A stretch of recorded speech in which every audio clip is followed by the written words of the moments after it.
кайда барып токтойт деген суроого Садыр Жапаров парламентте мындайча айтты. Уулуу калдык сактооч жайлар жөнүндө сөз болот.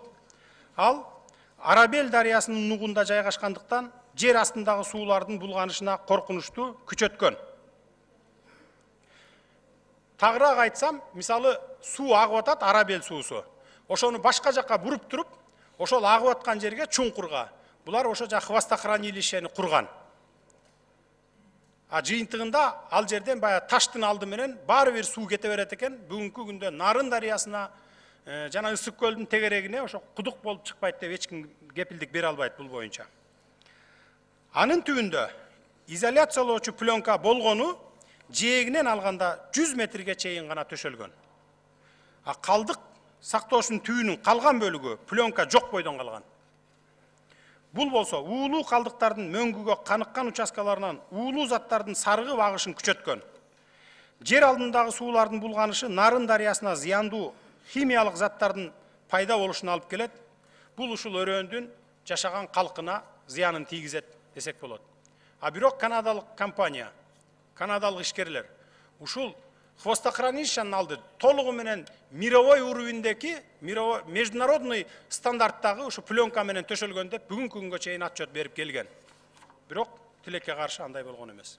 Депутат Садыр Жапаровдун айтканына караганда, Мобул ак чокулуу көк муздуу деңиз деңгээлинен 4000 метр бийиктикте турган кумтөрдө 90 миллион тонна уулуу заттардын бассейни килкилдеп, миңдеген гектар жерге уулуу заттар салынган химикаттар жана анын идиштери, мүшөктөрү, темир тезектери тоо болуп көмүлүп жатат. Алардын салмагы миллиард тоннадан ашат. Күнү келгенде мындай ууланган кумтөрдү бүгүнкү 5 миллион кыргыз 5000 жылда да тазалай албай кор болору качкайган чындык.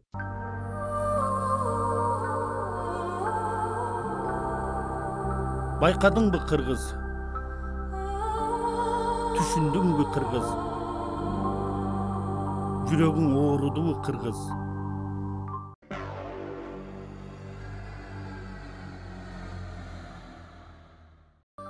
14 жыл мурда 2 тонна сианид көл элин канча кордосо, кумтөрдөгү 90 миллион тонна уу калдык кыргызды гана эмес, Орто Азия чөлкөмүн уулап жатканын байкадыңбы кыргыз? Эгерде кумтөрдүн айланасында катуураак жер титиресе, 90 миллион тонна уу Ысык көл менен Нарынга толуп каларын билдиңби кыргыз? Мындай кырсык жөнүндө алдын ала Садыр, Камчы, Талант гана ойлош керекпи? Алтыныбызды алып, жерибизди, элибизди уулап жаткан бийлик менен канадалыктарга баш ийип жата беребизби? Кооз аймагыбызды талкалап, жаныбарын кырып, элин уулап жаткан канадалыктарга 20 жылда 260 тонна таза алтын берип, ордуна 90 миллион тонна уулуу заттардын бассейнин жана кар алдында көмүлгөн миллиард тонна уулуу заттардын калдыктарын келечек муунга белек кылабызбы кыргыз? Бул айтылган жомок эмес.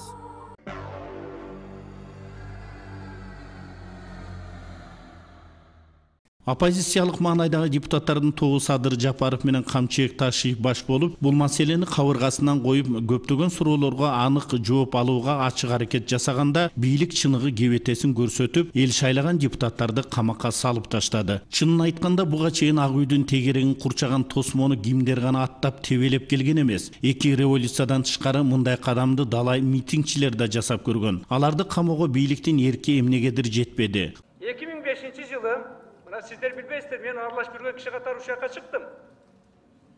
Мукар Шалтакович Чолпонбаев, урматтуу мен сыйлаган, мага адвокат болуп жүргөн Кыргызстандын атуулу бирөөлөрдүн түрткүсү менен мына жерден чыгып забордашып, экинчи этажга чейин киришкен. Мен ушул залда элем. Анан чыгып сап кээ баары тааныйбыз. Эмне кирдиңер? Десек кирдик, бийликти басып алабыз. Кой чыккыла, азыр баары мыйзам ченин жазасын аласыңар. Ошондо жанакыларда милиция келип аткылашты, кетишти. Бирок бири дагы 295-статья менен камалган жок, барактанып чыкты. Экинчи этажга кирген. Экинчи маселе. 2010-жылы 13-майда Ошто, Жалалабадта попытка Баткенде басып алып болбоду бийликти. 1,5 күн кармашты. Мына мен ошолордун үстүнө барып, эл менен сүйлөшүп, Liderler менен сүйлөшүп, ошто тынчтык менен, бирок жетинчи Жалал Абадка жетишектик бирөөнү болуп калды. Атышты. Öldü. Biri daha 295 статья менен камалган жок. 2010 жылдын ичинде Бакиевтер бийликтен кеткенден кийин Кыргызстандагы эң белгилүү эки адам Кыргызстанда переворот жасап атат деп түрмөгө камалды. Бүгүн ошонун бирөөсү менин мүмкүн калп угушум боюнча кээде президент Атамбаевдин үйүнө конок болот. Ал адам Үсөн Сыдыков. Экинчиси Кыргызстандагы эң маанилүү салык инспекциясынын башчысын бүгүн жетектеп отурат. Экөөнө тең мына бүгүнкү күндөгү Камчы Ташиевке жана андан башка эки депутатка коюлуп аткан күнөө коюлуп, экөө тең түрмөгө камалган болчу. Бирок эмнегедир алар акталып чыкты. Мында болсо депутаттык кол тийбестикти да көзүнө илбей каматууга уруксат берилген. Эмнеге бул суроонун жообун түшүнүш оңой. Оппозицияда жүрүп Ата журт партиясынын депутаттары бийликтин жанын кашайткандай эле болуштугу. Себеби күнүгө өлкөбүздөгү башаламандык, коррупциялык аракеттери, электр энергиянын чечилбеген маселелери, ууланган көмүрлөрдүн өлкөбүзгө алынып келиши, элдин мүлкүнүн талап тонолушу жана башка көптөгөн көйгөйлүү проблемалардын бетин ачып, өкмөт менен президенттин алдына тике коюп келишкен. Ошондон бийлик мында оппозициянын барынан жогу жакшы деген окшобойбу?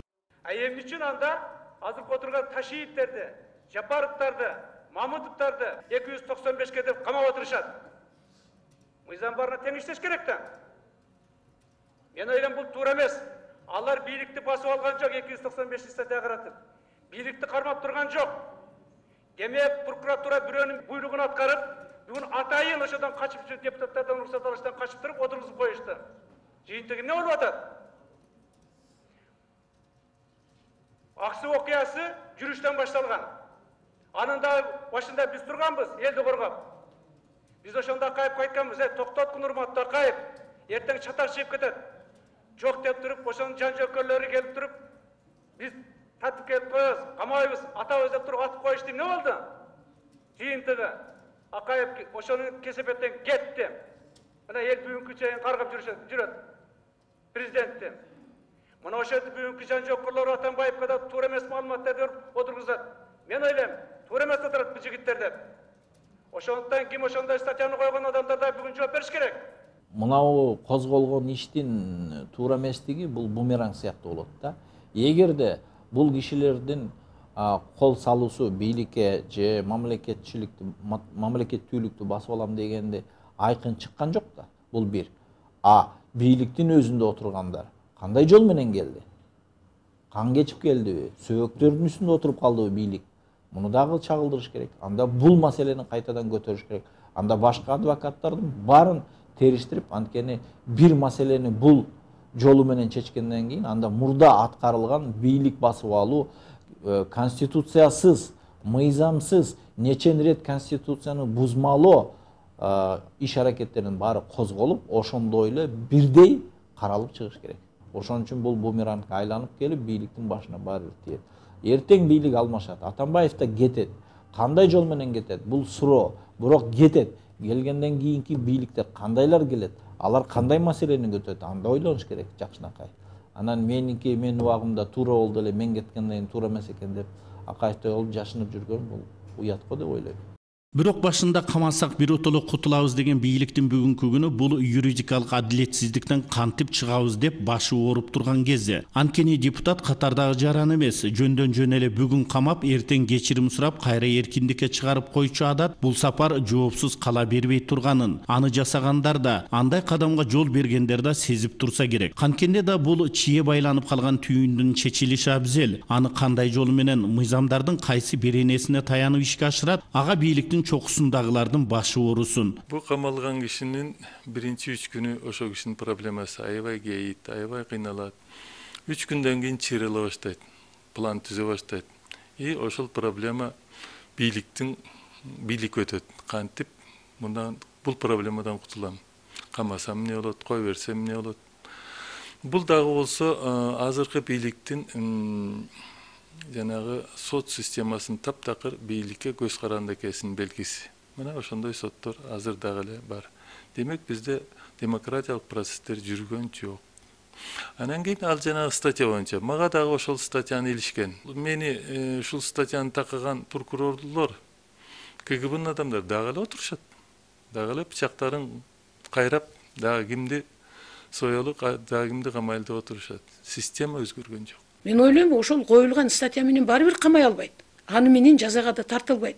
Булардын просто убактысын гана алып күтүп отурат да, качан ушулар бир мындай бир жумшарып, анан кийин бир экинчи бийликке бир өйдө карап мындай сын пикир айта албай турган маанайга жетет деп. Андайды көп эле көрбөдүкпү? Андай сындырам дегендердин баардыгын аягы эмне менен бүткөнүн мына бир эмес эки бийлик системасы бизге көргөзбөдү. Биз эч качан өткөндөн сабак ала албай атабыз да. Эми ошол мезгил менен азыркы мезгилдин айырмасы жоктой сезилет мага. Азыр дагы ошол эле соттор жанталашып, бийликке жагыныш үчүн камап атат. Качып кетет деген болбогон нерселерди айтып атат. Ташип, Жапаров эч жака качпайт. Эгер кокус эле качып кетти деп коелу, анда бийлик той бериш керек. Кутулдук, четмалыкка кетип калышты деп. Азыр бийликтин проблемасы башталды. Кантип чыгарабыз? Же чыгарбайбызбы? Чыгарсак эмне болот, чыгарбасак эмне болот? Өздөрү тиле түшүндү. Бул статьяга таптакыр караандабай турган экенин, булардын кылган иш аракети бул статьяга караандабай турганын билди. Ошон үчүн эмне кыларын билбей, азыр мисалы үчүн ошол СИЗОдо отурган 3 депутаттын баш оорубай эле бүт бийликтин баш оорусу болуп калды. Анын ичинде күч органдарынын баш оорусу болуп калды. Мен дагы айтам, мен дагы ойлойм, бийликти күч менен басып алуу статьясын коюп аны далилдеш укук коргоо органдарына эртеби кечпи аябагандай кыйын болот дагы, алар айласынан 3 депутатты кой беришке мажбур болот. Bunu çeşit değil mi? Bu mesele uğur bulup durdu. Noğayla çeşit bu жерде siyasi çeşim buluş gerekti. Башкы прокурор бизде баягы президенттин указы негизинде бекитилет. Ошондуктан ал өзүнүн баягы кол астындагы кызматына байланыштуу албетте козгойт. Бирок кандай түрдө козгойт? Бул бир, кайсы статьяга тиркейт? 2, анан кандай жол менен тергөөнү алып барат? Бул 3. Аны баягы ген прокурор бизде бир гана президентке баш ийет. Ошондуктан ушул кишинин ортосунда кандай сөз болот, кандай мамиле болот, кандай куралат, курак ошондой гана жандырылып чечилет да. А бул Салянованын өзүнүн өз билимдиги эмес, өзүн өзү билбейт бул киши. Бул бир гана президентке баш ийген адам. Ошон үчүн түзмө-түз Атамбаев менен Салянованын ортосунда сүйлөшүлө турган сөздүн негизинде гана чечилет бул маселе. Элим жерим деген жигиттерди да эл колдоп алыш керек да. Эгер элим жерим деген жигиттерди эл колдобосо, анда эл үчүн кийген кыз жигиттер калбай калат да. Анан элдин мүдөөсүн ким аткарат? Элдин мүдөөсүн, элдин көйгөйүн ким жеткирет бийликке?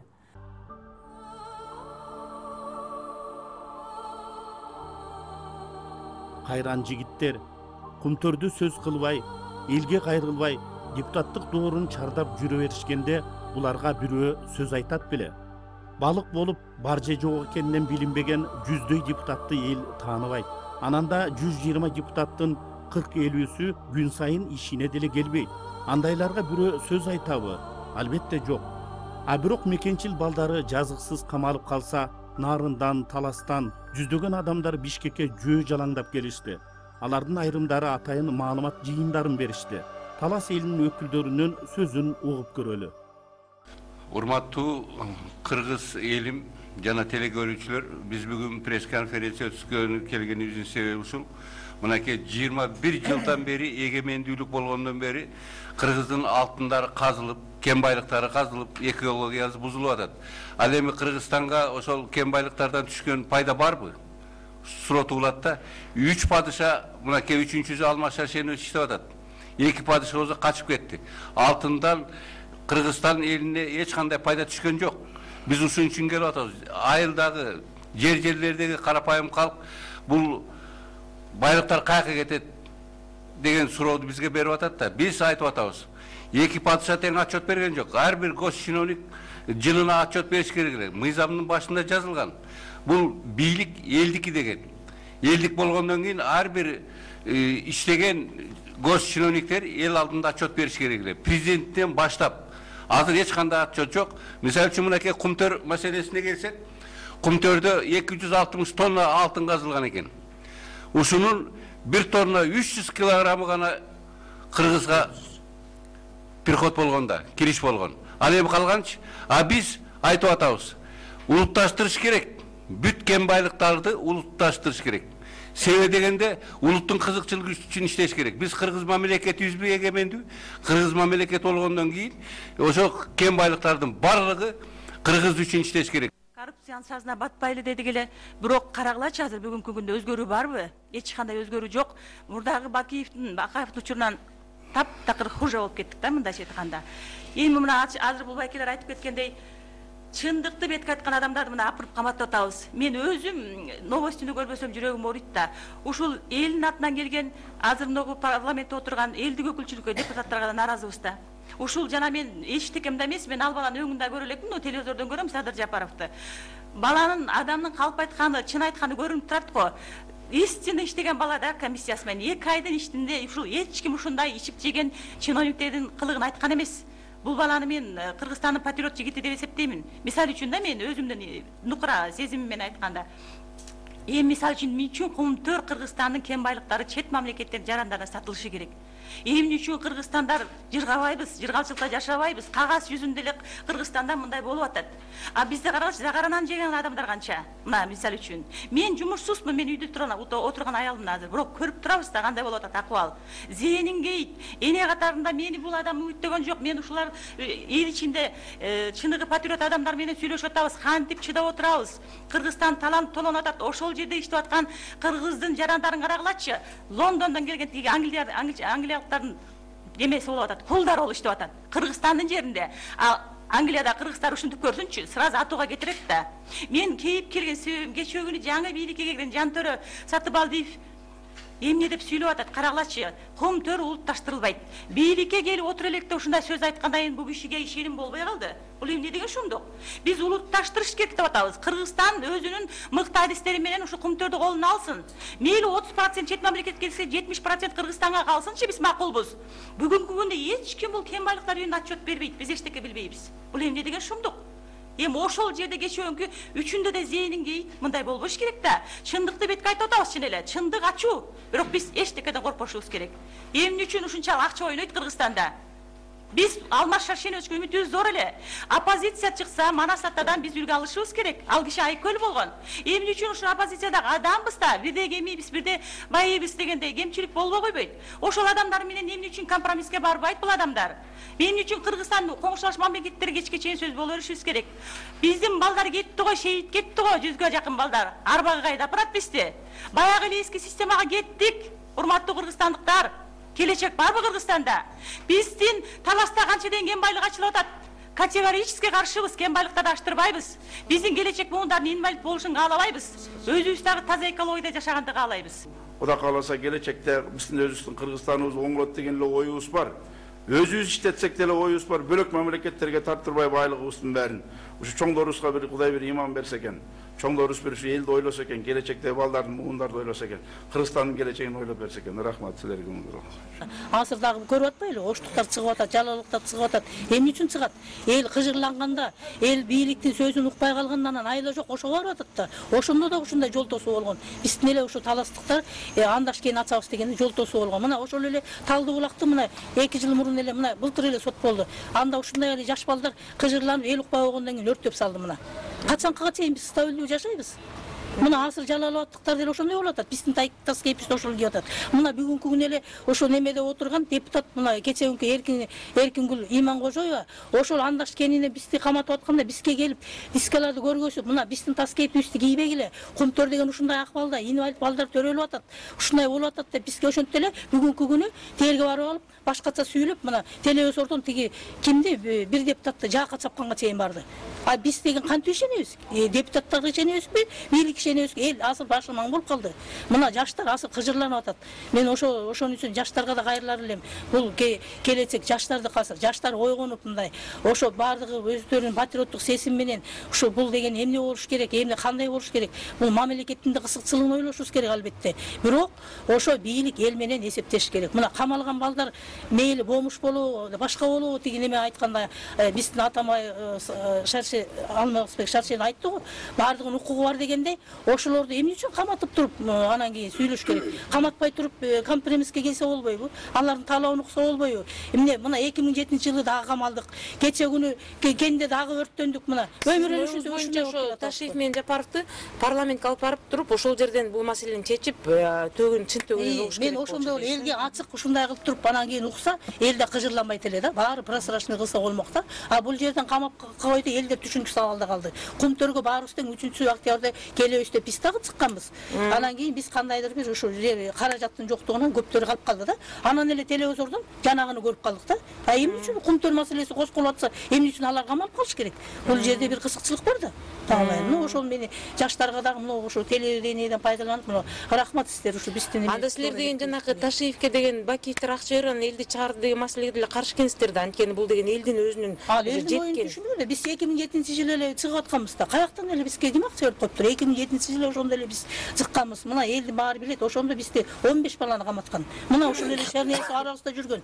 Ошо 15 баланы чыгарганга Шерниясы өзү баш болуп башында турган. А эмне үчүн бүгүн Шерниясы чыкпайт? Мен ушул маселени коюшум керек. Ушундай эле жалындуу сөздөрдү нарындан келген өкүлдөр да маалымат жыйынында өз ойлорун ортого салышты. Алар сөздөрүндө бийлик оппозиция болгон Ата журт партиясынан эле 4 депутатты камаганын кескин сынга алышты. Урматтуу журналисттер, сиздердин милдетиңиздер элге дагы бир жолу жакшы түшүндүрүп жеткирип, сиздер Комтөрдү, Көлдү кыргыз жерибиздин, элибиздин пайдасына алып келүүгө иштетишиңиз керек. Эми айта турган сөз, кээ бир атка минерлер ошол кездеги азыр эле эл аралап өздөрүнүн түшүнүгү боюнча иш жүргүзүп жүрүшөт. Эмне үчүн? Акаев жооп бериш керек, отуруш керек. Чыңгышев жооп бериш керек, отуруш керек. Жумагулов жооп бериш керек, отуруш керек. Сарыгул эмчиндиги чыккан сайын эле мен деген күнөөм жок деп карганып келет. Ал отуруш керек. Нанаев отуруш керек. Сарыгуловдун экинчи иниси отуруш керек дегенде иши кылып Кыргызстандын ырыскысынан жаралган Комтөрдү алар жайлашты, кетишти.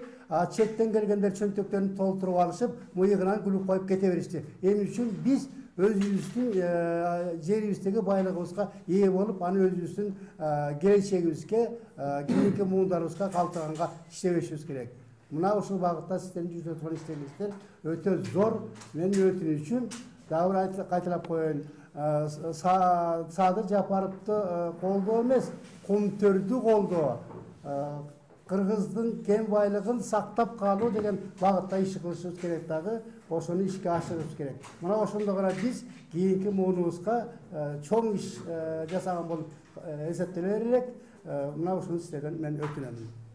Мына жогоруда айтылып кетти, ошо чоң нарынга жанакы агып ошол хозохранилищеден агып аткан сууларда жана оор металлдын калдыктары бар экени жанагы тартылган видео тасмада көрүнүп турат. Мына ошонун бардыгын ал нарынга куюп атат. А нарын суусу барып Сырдарыя болуп, жекеле биздин Кыргызстан эмес, калган коңшу мамлекеттерге да зыян тийиши мүмкүн. Эми бүгүнкү күндөгү мен кыскача айтайын, дегеле кен байлыгы, жаратылыш байлыктары бардыгы элдики. Элге тиешелүү. Бул баш мыйзамыбызда даана жазылып турат. Ошондуктан биз элдин ошол ден соолугун, элдин жанакы жаратылышка болгон зыянын биз бардык жактан изилдеп туруп, тактап туруп андан кийин ишке киришибиз керек.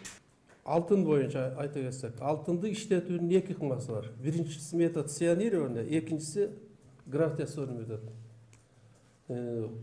Биз иштеп аткан чоң крупный алтын комбинаттарынын ичинен Макмал алтын комбинаты цианирование метод менен иштейт. И ушу Кумтөр алтын цианирование метод менен иштейт. А бул Солтан Сары гравитационный метод менен иштейт да. Циан кошулбайт, химиялык реагенттер кошулбайт. демек ал экологиялық жақтан таза иштетилет деген сөз. Садыр Жапаровдун справкасы боюнча пленкалар төшөтүлгөн эмес деп атат. Комиссионун ушуну до конца аягына чейин текшерип туруп, эгер чындыгында ушундай болсо токтотуш керек, дагы Садыр Жапаровду даже колдош керек. Сөзсүз колдошубуз керек. Биринчи жолу ушундай вопросту ушул көтөрүп атат, ушул депутат. Көтөрүп алса иш козгоп атат. Эми буга чейин жалаң ак үй менен көк үйдүн пайдасын иштеп келген. Бул жалаң ушул комбинат Кумтөр. Нарын суусу ошол жактан башталат. Нарын суусу күнүнө 7 тоннадан деп справкада жазылып турбайбы? 7 тоннадан кешинче болсо бир 10-20 жылдын ичинде орто эсеп менен. Нарындан баштап Сырдарыяга чейин суу мертвый болот. Бир да балык калбайт. А жерде ичкен кишилер бүт оорулуу болот. Денесине жара чыгат. Күчтүү тамак ичип турбаса жара айыкпайт. Поверхностьта демесең ирин. Бунун экологияга чоң зыяны мына ушул болуп эсептелет. Бул Кумтөрдү токтотуш керек. Мындай метод менен иштесе, ыкма менен иштесе, токтотуш керек. Биздин талабыбыз ушул. Теңир тоолуктардын талабы ушул болот. Бизге бүт жалгыз нарындыктар эмес, керек болсо бүт коомчулук, бүт республика кошулат деп ойлойм. Жер жана эл жана табигат үчүн чыгып атабыз. Ушу теңир тоолуктар. Муну туура түшүнүш керек баардык коомчулук. Ошондой эле мына ушу исми аркылуу Аида Саляновага кайрыла кетет элек. Ошол жерде именно каршы чыккан депутаттарды бүгүнкү күндө караш керек жана тергеш керек. Анткени Аида Салянова да ошол Нарын дарыясынын жээгинде жашаган Бая Казак деген айылдын кызы. Ошол теңир тоонун кызы. Ошол кыз дагы бүгүн кыргыз элине, эли журтуна душманчылык кылбай бүгүнкү күндө тарых үчүн таза караш керек. Бүгүнкү күндө Нарын эли ууланып отурат, эл жабыркап отурат. Эгер жабыркап отурса, эртең кайсы келечекти курабыз деп атышат. Эртең Нарын дарыясы менен кеткен дарыянын жээги бүт оорчол өлкө болот. Оорчол өлкөнү курганын эмне кереги бар? Бүгүнкү күндө таза бийликти жана таза коомду түтөп беришсин. Биздин теңир тоолуктардын корутунду сөзү калкка, жалпы кыргыз калкыбызга кайрылуу, өкмөтүбүзгө кайрылуу, президентке, жанагы депутаттар жогорку кеңешке кайрылуу. Кумтөр бул Кыргызстанда жашап аткан элдердин байлыгы. Жанагы отчет боюнча 260 тонна алтын, 90 тонна күмүш алды дейт. Ошонун Кыргызстанга калганы 1 тонна 400 килограмм. А калганы каякта? Же биз ушунчалык мындай акылы жок элбизби? Же бизди ушинтип мурдубуздар менен жетелеп кетип эле тиги четтегилер бизди эмне алдап кете береби? Ата бабадан каны жаны менен урпактарга берген жерин ушу бизге тапшыргандан кийин биз дагы кийинки урпактарга татынакай кылып тапшырышыбыз керек. Ал биздин милдетибиз. Бир эле бийликке келип же болбосо мындай мүмкүнчүлүгү болгон элдер ошол четтеги жанагы шылуундардын кызыкчылыгына кирип кетип, кыргыз элинин байлыгын сатып, аны бузуп, табиятты талкалоого эч кимдин эмеси жок. Эч кимдин акысы жок. Бул силердики. Жалпы кыргыз элиники, Кыргызстанда жашап аткан ар бир граждандын ошонун үлүшү. Ошон үчүн биз теңир тоолуктардын атынан, төр кеңештин атынан, бул жеке могу жерде отурган жетөөбүздүн оюбуз эмес. Бул теңир тоолуктардын ою, ошону билгизип коелу деп келдик. Тактап, биринчи келишимден баштап азыркыга чейин тактап туруп, Кумтөрдүн келечегин мына азыр аныктабасак, кийин бул болбой калат. Мына өзүңүздөр көрүп атасыздар. Ошон үчүн баарыбыз бир мындай бир багытта иштеп, журналисттер силер дагы туура маалыматтарды берип, ушуну азыртадан эметпесек, биз качанка чейин алданып жүрө беребиз. Кумтөр маселеси чечилиш керек. Кумтөр кыргыз элине кызмат кылыш керек. Буга чейин эле чечилип, буга чейин эле кызмат кылып биз жемишин көрүшүбүз керек эле. Бирок тескерисинче ушул күнгө чейин көрбөй келдик. Ачык эле айтып коюш керек. Биз Кумтөрдөн ушул убакка чейин төлөгөн налогунан башка, салыгынан башка бир тыйын пайда алган жокпуз. Биринчи күндөрү салыктан да бошотконбуз. Бүгүнкү күндө Кумтөрдүн маселеси баягы алмасыз калтырылган бактайда бизге келип канадалыктар айтты. Биз силерге алмаңарды өстүрүп берели. Ошонун 30% алмасын биз алып кетебиз баккан үчүн. 70-ин өзүңөр жейсиңер. Биз макул болгонбуз. Аягы бүгүнкү күндө алмабыздын баарын алып кетип бизге жалбырактар калган да. Ошол жанагы Торонтода бизде айланып турган акциялар жалбырактар да. Мына эми бүгүн көтөрүлүп, эми ушул баары бир мезгили келет экен, Кыргыздын учу кур эмес экен. Бирөөсү алданса, экинчиси алдангысы келбейт экен. Бирөөсү күнүмдүк кызыкчылыгын ойлосо, дагы экинчи бир уул кызы патриоттук сезими, мекенчилдиги ойгонуп турат экен. Мына бүгүнкү күнгө алып чыкканда, негедир дагы ушуну кетенчиктеп атат да. Кумтөр кыргыз элине кайтып келиш керек. Эгерде кайтып келбесе, биздин келечегибиздин арткы куржунубуз бош. Келечегибиз жок десек болот. Анткени бүгүнкү дүйнөлүк ааламда акчанын кудурет күчү бир гана алтынга байланыштуу. Башка эч нерсеге байланбайт. Эгерде биздин алтыныбыз жок болсо, бизде анда эч кандай суверенитеттик күчүбүз жок десек болот. Көрсө мунун кызыкчылыгы башкада экен. Ар бир келген бийликтин өзүнүн жеке кызыкчылыгы бар экен десем, мен жаңылышпайм. Кумтөр чечилиш керек. Кумтөрдү мисалы үчүн бүгүн мынакей кумтөрдү чечем дегендерди момтип убактысын алып, үнүн жаап отурабы? Баары бир бул чыгат. Баары бир чечилет. Эл мурдага караганда байкадыңарбы? Канчалык деңгээлде даяр болуп калганын. Ошол элдин камын ойлогон, элдин оюн жүгүрткөн, элдин мүдөөсүн күткөн маселени көтөргөн үчүн эле кылмышкер болуп калган. Бул туура эмес. Абдан туура эмес. Бүгүнкү күндө баягы элдин мүдөөсүн кубалаган бул Садыр Жапаров болуп калды. А Кумтөрдүн жана канадалыктардын кызыкчылыгын колдогон биздин өкмөт менен эле президентибиз болуп калды. Я и премьер-министр, и спикер парламента, мы прекрасно понимаем, что надо защищать инвестора. Надо ему создать такие условия, чтобы и другие инвесторы пришли. Такое решение принято. И с каждым вопросом, вот, типа как по апрельскому и так далее, мы будем разбираться с тем же Кумтөром. И если виновны наши люди, наказывать вплоть до тюремного заключения. Если кто-то в бегах, тоже будем смотреть. Но тут мало одного желания руководителей страны. Надо, чтобы и немножко повернулась атмосфера в стране, изменилась. Нужна, скажу честно, информационная поддержка. Бул туурабы, туура эмеспи? Эл көрүп турат. Ачык айкын эле. Бул эми Кумтөрдү элге кайтарылсын деп демилге көтөргөндүн баары отуруш керекпи түрмөгө?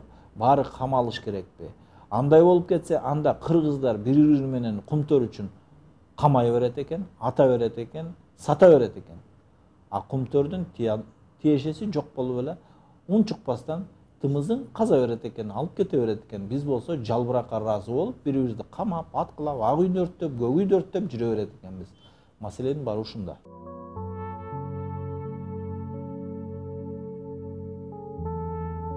Ноябрь айынын 12-синде Кыргызстандын 7 дубанынан 300дөн ашуун карыялар дагы бир жолу жогорку кеңештин президент олтурган Ак үйдүн алдына келишти. Алар 12-13 ноябрь күндөрү Ак үйдү айланышып, депутаттар, Ак үйдүн башчылары сыртка чыгып, эл менен жолугушуусун талап кылышты. Тилекке каршы 2 күн жүргөн карыяларга ата журттун депутаты Жылдыз Жолдошевадан башка эч ким чыкпады. Ошентсе да карыялар бийликтин дүлөй кулагына, сокур көзүнө сайылган ачуу сөздөрүн айтышып, Ак үйдүн алдында 2 күн турушуп, 2 күн көчөдө намаз окушту. Биздин күнөөсү жок балдарыбыз бул жерде камалып жатат. Түндүктөн да камалып жатат, түштүктөн да камалып жатат. Азыркы күндө түндүк түштүк дебестен бир муштум болуп бирикпесек, биз буларды чыгара албайбыз. Себеп биз биригишибиз керек. Бириккенде элдин күчүнү токтото турган эч кандай күч жок. Өзү чыгарып берет. Биздин талап ушул балдарды чыгарып берсин, Кумтөр элдики болсун. Келечекте биздин неберелерибиз дагы ушинтип ыйлап, биздин алтын кетти Канадага, биздин алтын кетти Кытайга деген адамдар болбош керек. Бүгүнкү күндө ушуну биз өзүбүз, аксакалдар, ушул элибиз биригип туруп, жаш кары дебестен биригип туруп, ушуну биз колго алып, балдардын колуна салып бербесек, эртеңки заманыбыз кыйын. Кыйын аксакалдар. Мен бир тракторист адаммын. Мен бийлигин турганым жок. Жаным күйүп, ушул балдарды эмес үчүн келдим мен. Себеп ушул жерге аргасыздан ушуну ачты. Мынакей, бийликтин иштегенине 2,5 жыл болду. 2,5 жыл. 2,5 жылдын ичинде эмне кылды? Мисалы үчүн өткөндө келип Садыр Жапаровдун сөзүн уктум мен. Ал туура. Мисалы үчүн Birlikte buna altın ken 260 tonna altın düşse de 1 tonna 300 kilogram prihod bolsa. Bu ne degen şunduk? Bularda at gerek degendin. Biz üçün hazır Bakiyevka'dagı Akayevka'dagı şotuna 100 milyon деген dollarlar düşüyor eken. Al emi Kırgız ne altında kim payda gördü? Aytkıla düşüyor dedi. Hiç kim payda görgen yok. El yakın, al emi ekologiya buzulup atat. Mınaki 97 meseleler buna çatkaldı görüyorsunuzlar. Bizde Karaburada hazır Vertik Skol деген kampanya işte. O sonunda uyuşturu bir yaka ben 10 kişiyle geldim komisyanın töragası olup. Ayerde uran var, gez var, altın var, gümüş var. Bunlar altında kara 260 tonnası bir ele kendinden çıkıp atat. Alemi kalgan kendiler büt ağrı gibisi böyle olgan. Jana uçkun taşmayıp ben 3 yolu verdim kokosundan alıp. 24 altın. Buna ki gördünüzdür mü? Oşon için Kırgız eli. Bir jakadan baş, bir jene kol çıkarıp ıntımakta olunuzlar. Ağayın tuğanlar, handı Kuday urarda halkına kas bolot deydi. Birlikte oturgan bizdin Aksöök bir tuğanlarımız eline uşunçalık tura mesitlerdi kılıp atkanın biz kança iret kayırılıp atabız. Akırında mına sizge okşogan aksakaldar Kırgız elinin uyutkusu bolgon, Jeti oblasttan gelgen bizdin monday aksakal atalarыбызды ордунан кыймылдатпай коюшса болот эле Аксөөктөр. Эми сиздер илгери ушундай сизге окшогон, сиздерге окшогон аксакалдар баардык проблеманы чечип, эч кимге кор кылбай, зар кылбай биздин элибизди, жерибизди асман тиреген аска чокулуу жерлерибиздин баарын сактап келген. Ошондой эрлерибиздин көзү өтүп бизде эмне андай эрлерибиз жок бекен? Мына чыгып чогула баштадык. Кудай буйрса алар ар бир айткан сөздөр үчүн, ар бир кылган иштер үчүн жооп берчү күн келет. Элин жерин ойлогон ажообуз эл болсо бийликке бир Кыргыз деген бир адамыбыз келер. Ошол убакта ушул жерде отурган элдин тагдырын ойлобогон, элдин тагдырын оюнчук кылып аткан адамдар жооп берчү күн келет. Ошон үчүн айланып турган аксакалдар, баарыңыздардан суранабыз. Кумтөр деген бул жалпы ысык көл балыкчынын проблемасы эмес, бүт Кыргыз элинин проблемасы. Биздин талап ушул. Мыйзамсыз камалып жаткан балдар боштондукка чыгышы керек. Соттолобу, соттолбойбу, аны сот чечсин. Сотко чейин алардын башкаруу чарасын өзгөртүп, элибизге коюп койсун, туруп турсун алар. Анан кийин сот эмне дейт экен, ошондон кийин көрөбүз, туурабы? Экинчи чоң маселе Кумтөр маселеси. Кумтөр маселесин биздин патриоттор, анын ичинде менин иним Жапаров Садыр туура көтөрүп келген. Мына менин астымда айтып кеткен жигиттер айтты, бул Кумтөр 2006 жылы эле толук бойдон Кыргызстанга өтүш керек болчу. Бирок ошону Кыргызстанга өткөрүүнүн ордунда ошол кездеги президент Акаев, премьер-министр Танаев толук бойдон канадалыктарга кайра сатып жиберген экинчи жолу. Үчүнчү жолу Данияр Үсенов сатып атат, жанына дагы кошуп 26 миң гектар жерди. А быйыл болсо азыркы өкмөтүбүз дагы 16 миң гектар жерди кошуп берип атат. Анан кийин биз өзүбүздүн жерибизге өзүбүз ээбизби же ким ээ болуп отурат? Биздин кеңге ким ээ болуп отурат? Элби же эл эмеспи? Жок, оказывается, биз бул бийликтегилерди шайлайт экенбиз. Шайлоо күнү биз аларга керекпиз. Мына 26-25 ноябрь күнү шайлоо болот. Биздин добушубуз керек аларга. А добушун бергенден кийин кайдан көрдүм? Карашек. Тоодон көрдүм, жорошек болгондон кийин биз дагы эле талаадагыла турган болуп атабыз. Мына бүгүн угабы, укпайбы? Мына ошонун өзүңөр, урматтуу аксакалдар, жыйынтыңарды чыгарып алгыла. Бүгүнкү аксакалдардын сөзүн укпаса, ушул жерде келген 600 адам эртеге 6 миң адам алып келебиз. Анда экинчи эмес, үчүнчү революцияны жасашка туура келет. Мисалы, мен өзүм 9 балам бар, 9-ун тең алып келишке кудуретим жетет. Балдарым, досторум менен 200 адамды кудуретим жетет өзүмүн. Biz Kırgızstan boyunca aksakaldardın gözü eğimi açıldı. Atalarımız, eneleri bardı gelip oturdu nerede? Anı yakşı uğu alsın. 10 kulak, sol kulağını okusun. Jantöre satıp al deyip. Eş çok degende jantöre çıkmayıp almaz atanbayıp çıkmaganda dağı. Kim aytat onu premier minister de? Prezidentin kolu boş olsa, premierдің kolu boşar. Premierдің kolu boş olsa, jan-jokölері boşar. Алардын да колу бош болсо, жогорку кеңештегилерди өзү шайлағанбыз. Ендігі шайлауда көзүңөрдү ачып алгыла. Силерди ит да шайлабайт. Угуп алгыла. Оң кулак, сол кулак. Ким шайласа, ошону шайлаган адам маймыл болуп кетсин. Амин. Аллаху акбар. Аллах акбар. Elдің алдына çıksın. Prezidentike prezident çıksın. Kengeşçisi çıksın. Elden 7 adam емес, 1 adam da kirvetmeyin. Açık aytamış. 1 adam da kirvetmeyin. Çok. Çıksın elden aksakaldardı mı da üçlük tondurup koyuyorsan. Ошол жигиттерге статья койгон генералдык прокурор Айда Салянова чыксын. Келсин. Ошол жооп берсин. Biz prezidentin kengeşçisine gelgen emespiz. Prezidentin özüne gelgenmiz. Eğer namusu olsa el dep elge prezidentlik kılmadan. Ne çırak sakaldardı elde üçünce elde bir çımınca görünüp koyuyor. Boğazında söz duduk bolsa dağı görünüyle koysun. Görünüyle koysun. Ne açık uyalat bizden. Cilan açtılar o yerde. Geleceği gen bolsa, geleceğini oylasa, karıyım desen, çıkıp bizden patal girsin. Ошентсе да алар бир Алла колдоп, бийлик адилет болсун деп бата кылып таркап кетишти.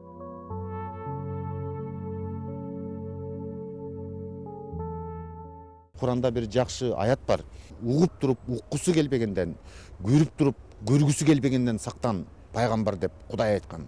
Ансаңандай мына биздин угуп туруп уqqысы келбеген бийликтен, көрүп туруп бардын көрүп туруп көргүсү келбеген бийликтен түңүлүп эл ушундай ар кандай аракеттерге барып атат. Булардын сөзүнө бир гана ойду кошууга болот. Адамзат тагдырында ак ийле, бирок эч качан сынбайт. Кайран тагдыр, кайран жашоо, кайран кыргыз. Күмүш сакал 300дөн ашуун 7 дубандан топтолгон карыялардын сөздөрүн Ажоонун же өкмөттүн бир кишиси чыгып угуп койбоду. Ажо Атамбаевдин бийлиги, премьер-министр Сатыбалдиевдин касиети, спикер Асылбек Жээнбековдун элдүүлүгү кайда кетти? Бүгүнкү бийлик үчүн Бакиевдик бийликти кулатам деп 2 жыл мурда эле ушул Борбордук аянтта 100гө жакын адамдар окко учуп, 2 ай өтпөй түштүктө бейгүнө 500 адам кырылып өлбөдү эле. Ушунча адамдын канынан жаралган бүгүнкү бийлик эми элди уккусу келбейт. Ал гана турсун эл деген, улут деген, кыргыз деген, намыс деген балдарды камап сындыргысы келип жатышат.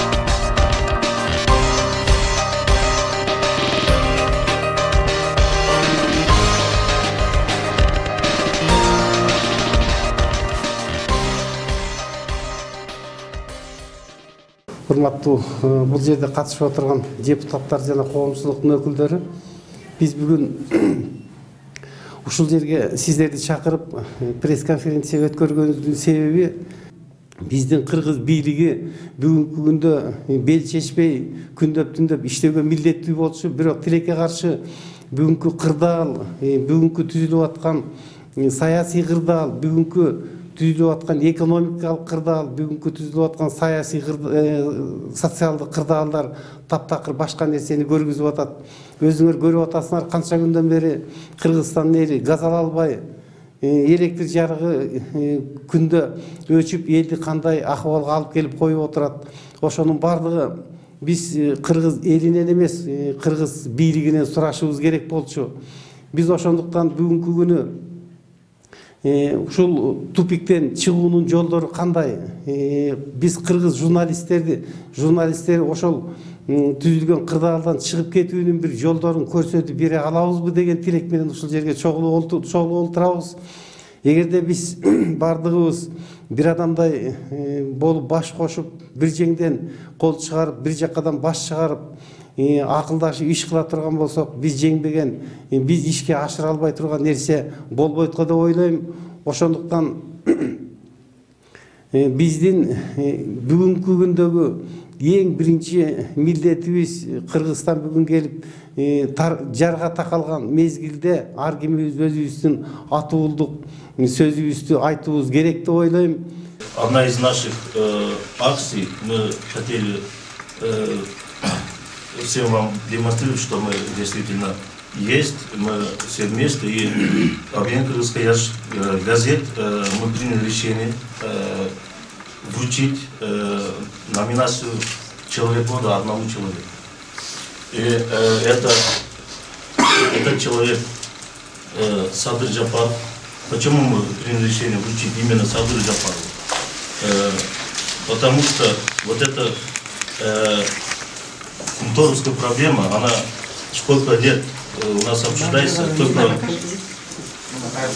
вот этот человек действительно дал нам толчок смотреть проблему кумтор с правильной точки зрения, и какие факты он преподносит, это действительно, мы считаем, что это героизм. Поэтому, если есть представители Садыра Жапарова, мы хотели бы вручить.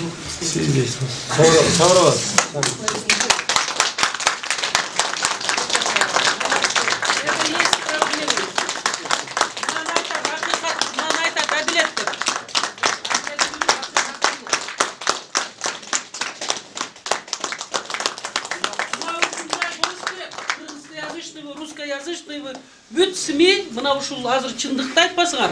Азыр бийлик эмес. Бийлик кулап калабы деген маселе болбойт. Мамлекет сакталып калабы деген маселе болот. Маселе турат азыр биздин өлкөдө.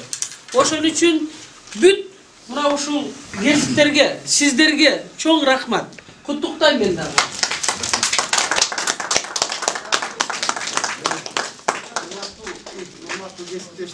Biz eң үчүн Садыр Жапаровго берип атабыз. Бул жыттуу мыкты адам деген бүт кыргыз гезиттердин биримдигинин атынан берилип аткан нерсе мынакей көрүп атасыңар. Бүт кыргыз гезиттери 13 газета колун коюп берип атат. Анан кээде сөз чыгып атат. Департка кошулган эмес экен, тиги кошулган атат да бар, башка гезиттердин баардыгы бар. Бул жерде болгону биздин позициябыз ушундай болду. Эң үчүн Садыр Жапаров бүгүн түрмөдө отурат. Bir gana kumtör meselesini götürüp koyduğu için, ondan başka Japarov memleketke ziyan keltire turgan başka hiç kандай iş jasagan yok deydi biz. Bolgonu kumtör meselesini götürdü, eldi çoğuldu. Oşunda özünü ayta turgan sözünü aytdı. Başka Tosmo'dan da sekir ötken joktu. Tosmo'dan da sekir ötken joktu, çındığını aytkanda. Anan keyin al işini alıp barıp turup bugün türmege oturguzup koyup atışat. Oşonduktan Садыр Жапаровду бүгүнкү күндө түрмөдө отургандыгын адилетсиздик деп эсептейбиз. Ошондуктан бул биздин граждандыктагы басма сөз өкүлдөрү, журналисттер катарындагы биздин бийликке карата болгон бул нааразычылыгыбыз. Ошону туура түшүнүп. Урматтуу массалык маалымат каражатынын өкүлдөрү, мына биздин фракциялар, биздин партиялар, депутатыбыз Садыр Нуркожоевич Жапаровдун ушу жылдын мыкты адамы, мыкты саясатчысы деген иш чарага келип отурабыз. Канткен күндө дагы мына ага чейин Бауырбек Жээнбекович кыргыз тилдүү гезиттердин биригип бир жеңден кол чыгарып бир жакадан баш чыгарганы мен жеке оюм боюнча башка депутаттарды да колдойт болуш керек. Бул жакшы көрүнүш. Мындан эч бир кыйкым издебеш керек. Же болбосо башка орус тилдүү гезиттерге, же башка эркин басылмаларга, же мамлекеттик басылмаларга бир мындай каршы пикир коюу максатында болбосо керек. Мына массалык маалымат каражатты 4-чү бийлик деп бекер айтпаса керек, туурабы? Баягы кандай бийлик болбосун көзгө сайып ачык ошол бийликтин кемчилдигин ачуу чындыкты бийликке анын ичинде мына берде отурган депутаттарга бизге дагы кээ бир маалыматтар жакпайт. Эмне кылабыз? Бирок турмуш чындыгына жакын нерселерди, фактыларды жазып атышат. Садыр Жапаровду элге таанытып дагы чыгарып атканына алы ушул быйылкы жылдын мыкты адамы деп номинация берип атканына мен абдан акыйкат мына чындыкты чыркыратып элге жеткирип атканынын бир белгиси катары кабыл алдым. Эми Садыр Жапаров мен партиялаш кесиптеши катары өзү тууралуу бир дагы жерде бир сөз айткан жок, бир кадам таштаган жок. Анын кылган аракети бардыгы ушу биздин коом үчүн багытталган болчу. Бардыгыңыздарга маалым сүйлөгөн сөздөрү, жасаган иштери. Ошол комиссия түзүлгөндөн кийин аягына чыгарып койсок болмок. Эгер мамлекеттин кызыкчылыгын, коомдун кызыкчылыгын биз алдыга койсок, ал комиссияны токтотуп, экинчи комиссияны түзүп, мына азыр аяк башына чыга элек алигинче, анан ал кандай болуп чыгат, муну дагы учур көрсөтөт, бир Кудай билет. Bir kişi çeçip kalsa bu kişini sottoş gerek, bu kişini kamaş gerek, bunu daha öldürüş gerek deyip çeçip kala turgan bolsak, bu tiraniya deyip koydu. Anda bizçi nastoящий хаоска келебиз. Ошон үчүн эгерде депутаттарды ушундай кылып атса, жөнөкөй элдин балдарын эмне кылып атат деген суроо болуп атат. Ошон үчүн баары тең айрыкча укук коргоо органдары жооп бериш керек. Ошон үчүн мен айтат элем, биздин Ата Журт фракциясында азыр ГКМБнын СИЗОсунда жаткан биздин депутаттар политический узник деп мына ушундай наам берсеңер болот.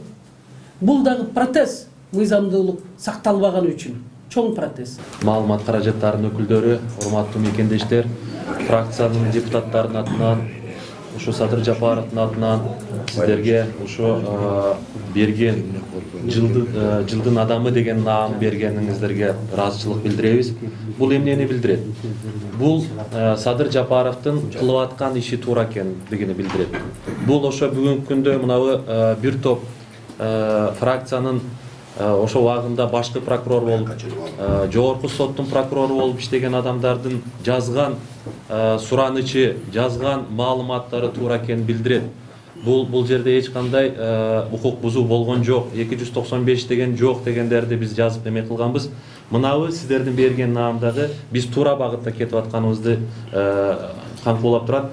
Мен айтат элем, Кумтөр бул афера века.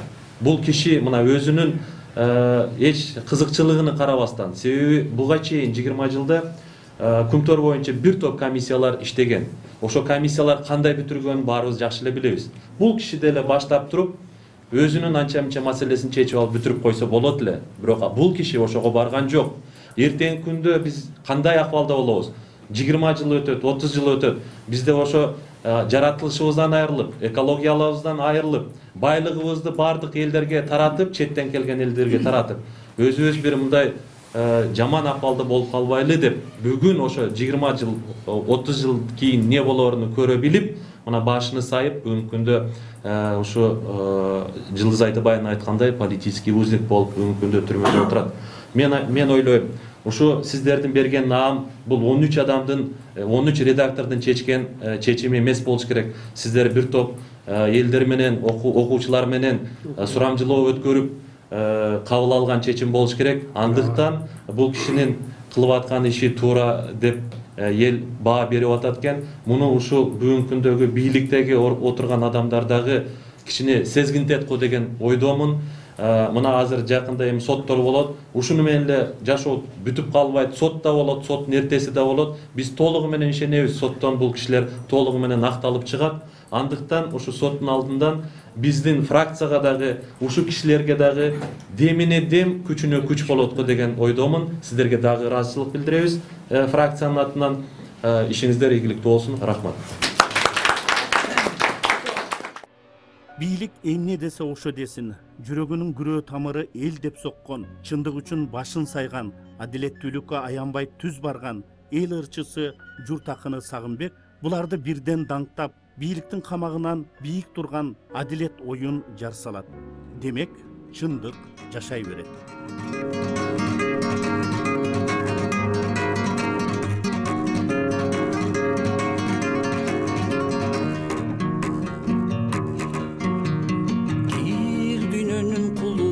Көрүнө көр кобилик каршы чыкты элине, калды кожоюндай канада, Кумтөрдөгү алтын жаткан кенине.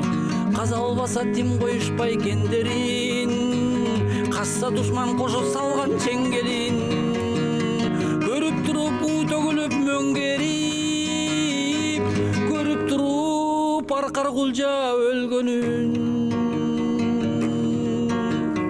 Бийликтин ойбой жалтанып, былыгын чыккан аңтарып, көк жалды салып түрмөгө корколор жүрөт таң салып. Коркутуу менен коштолду, адилет сактайт досторду, акмактар кылды кыянат, үчөөнү кылып тосколду. Парага колум алынган, пардага бети жамынган, колкого алтын тыгылып, коркушат бийлик садырдан. Кыргызды көргөн жанындай, кыйноодо жатат багынбай, учуңдуру эмес улуу журт, уулуң бар экен, садырдай.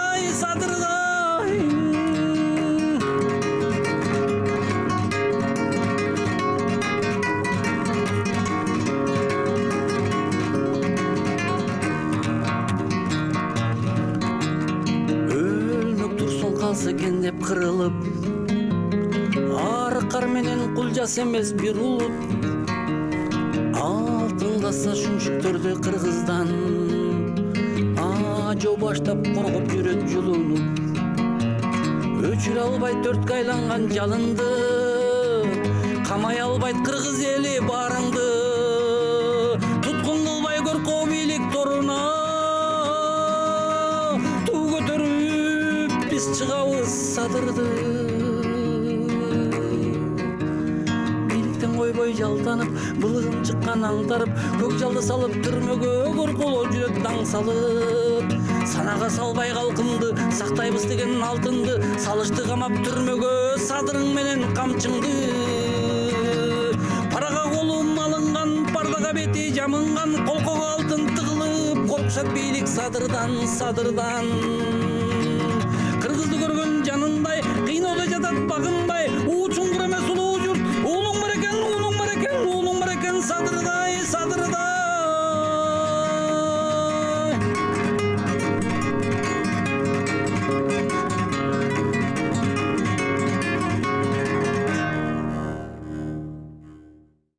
Кыргыз мындай ууланган кумтөрү менен өзү гана кор болбостон, бүтүндөй Орто Азияны адамзатты ууласа эмне болот деген кооптонууну кошуна Казак өлкөсүнүн тележурналисттери 2012 жылдын октябрь айында мындайча билдирди. Сегодня мы будем говорить о вещах, на первый взгляд, совершенно не имеющих никаких точек соприкосновения. Но посудите сами, как могут быть связаны, например, череда цветных революций в Киргизии и состояние здоровья казахстанцев? Что общего между урожаем зерновых культур в южных областях Казахстана и высокогорным рудником на западном Тяньшане? Какое влияние может оказывать глобальное потепление и таяние ледников на незнание казахстанскими чиновниками географии? Ну ничего, казалось бы, общего. И все-таки общее есть. И имя ему – золото. Несмотря на всякие там цветные революции, которые уж по счету смены правительства и свержения президентов, здесь на Кумторе все так же размеренно по дороге в горы поднимаются большегрузные тягачи, везущие на рудник нефтепродукты, оборудование и ядовитые, способные отравить все живое, химикаты. Все, что используется при добыче золота.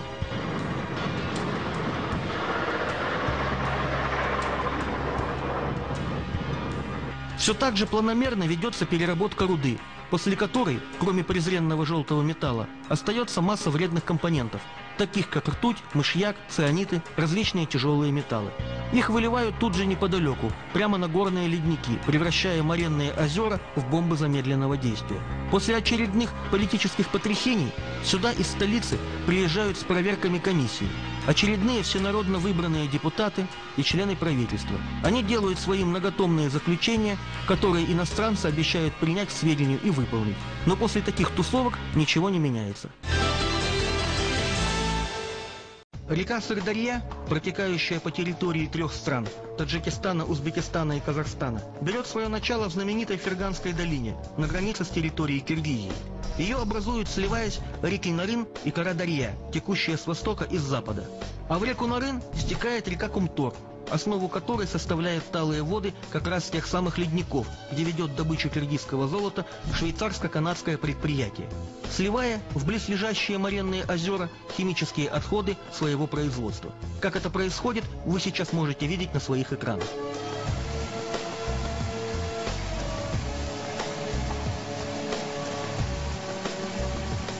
Самый крупный высокогорный водоем этих мест – моренное озеро Петрова. Сегодня ученые прогнозируют высокую вероятность прорыва его дамбы. В этом случае сель смоет в долину реки Нарын промышленные и химические отходы золотого производства, 1,5 десятка лет скапливавшиеся на ледниках. При естественном таянии ледники, из которых иностранные компании сделали хранилище химических отходов, уже сегодня грозят экологической катастрофой. Анализы проб воды в реке Кумтор говорят о значительном содержании в ней тяжелых металлов. Так количество солей и цинка превышает в этой воде допустимые нормы в 145 раз, меди в 13 раз, свинца и ртути вдвое. Правда, представители иностранной золотодобывающей компании утверждают, что произведенные замеры некорректны и их деятельность большого вреда экологии не наносит. Но вот что говорят казахстанские ученые, проводящие свои исследования за 3000 километров от киргизского месторождения золота, там, где течет река Сырдарья. Очень загрязненная река. Это по сульфатам, по хлоридам, по ионам тяжелых металлов, по органике, в частности, значит, аммиачной группы. Поэтому на сегодняшний день сток реки Сырдарьи не только для питьевых целей, даже для цели орошения нельзя использовать. Потому что все это загрязняющие компоненты в конечном итоге оказываются в том же рисе, который выращивается в Южно-Казахстанской и Кызылординской области. Наши частные исследования показали содержание ионов тяжелых металлов. Это медь, цинк, кадмий. Это общее положение, я вам сказал. А так усугубляется положение тем, что в верховьях этого Сырдарьи находится Кыргызстан. Там усугубляется положение с тем же Кумтором, вот, связаны технологии добычи золота с цианидами. Как правило, в этих водохранилищных отходниках всегда присутствует цианид после отработки технологического цикла. Быстрое интенсивное таяние снегу приводит к наводнениям. А эти же наводнения могут быть фактором разрушения этих, значит, могильников. И в этом случае, не дай бог, все смоется по Нарыну и окажется в Сырдарье, а если в Сырдарье, он окажется в Казахстане. В этом плане, я не знаю, это должно быть, наверное, какие-то политические решения по локализации этих проблем. Кстати, наши казахстанские чиновники в этом деле не сильно отличаются от своих киргизских коллег. Так, например, недели 3 назад, когда в Киргизии происходили очередные волнения, от нас с вами постарались скрыть, что в их основе лежит недовольство людей именно экологической ситуацией на золоторудном месторождении Кумтор. Да и про само существование такой проблемы, как Кумтор, и про то, что выброс химических ядовитых веществ из хранилищ этого месторождения в Сырдарью может испоганить жизнь всему центральноазиатскому региону, предпочитают вообще не вспоминать. Так, например, связавшись с бывшим министром охраны окружающей среды Казахстана, а ныне депутатом Мажилиса Айткуль Самаковой, мы были поражены, что она и ее окружение уверены, что Сырдарья не протекает по территории Казахстана, что река Нарын в Сырдарью не впадает, и, следовательно, никакой угрозы выброса химических отходов с рудника Кумтор для Казахстана нет. Нынешний руководитель природоохранного ведомства Нурлан Капаров, до которого нам удалось дозвониться, сообщил, что о проблеме Кумтора слышат от нас впервые, и пообещал разобраться. Судя по реакции ответственного секретаря Минсельхоза Евгения Амана, там тоже это большой проблемой не считают. Не комментирую, не комментирую. Потому что я не знаю. Зато у медиков-токсикологов на этот счет имеется свой сугубо профессиональный взгляд. Острого отравления при такой ситуации, возможно, не будет, но с годами потом будет формироваться хроническая интоксикация. Эти соединения, они относятся к классу высокотоксичных соединений. Многие из них относятся к классу солей тяжелых металлов. Они являются деструктивными ядами, то есть они вызывают разрушение на клеточном уровне, на тканевом уровне. При отравлениях цианидами идет блокада ферментов, тканевых дыхательных ферментов, и это приводит к гипоксии. В первую очередь будет страдать головной мозг. При развитии хронической интоксикации ртутью у больных будет быстрая утомляемость, слабость, сонливость, постоянные головные боли, головокружение. Будут нарушения со стороны эмоциональной сферы. У таких больных часто бывает апатия, неуверенность в себе, слабый самоконтроль. Они могут быть раздражительными или же, наоборот, застенчивыми излишне. Хроническое отравление кадмием вызывает изменения со стороны легких и почек, и со стороны костной ткани. Получается, что это будет массовое отравление, отложенное во времени. Между тем, не стоит сбрасывать со счетов и такой сценарий развития событий. Если прорвет дамбу моренного озера Петрова, из русла реки Сырдарья хлынут химические отходы золотодобывающего предприятия, то помимо проблем с собственным сельским хозяйством, Казахстану придется думать еще и над тем, как и где расселять многие тысячи экологических беженцев. Ведь в этом случае из отравленной промышленными выбросами Ферганской долины к нам направятся потоки переселенцев из Киргизии, Узбекистана и Таджикистана. А это чревато конфликтами, которые всегда неизбежны в ходе борьбы за место под солнцем.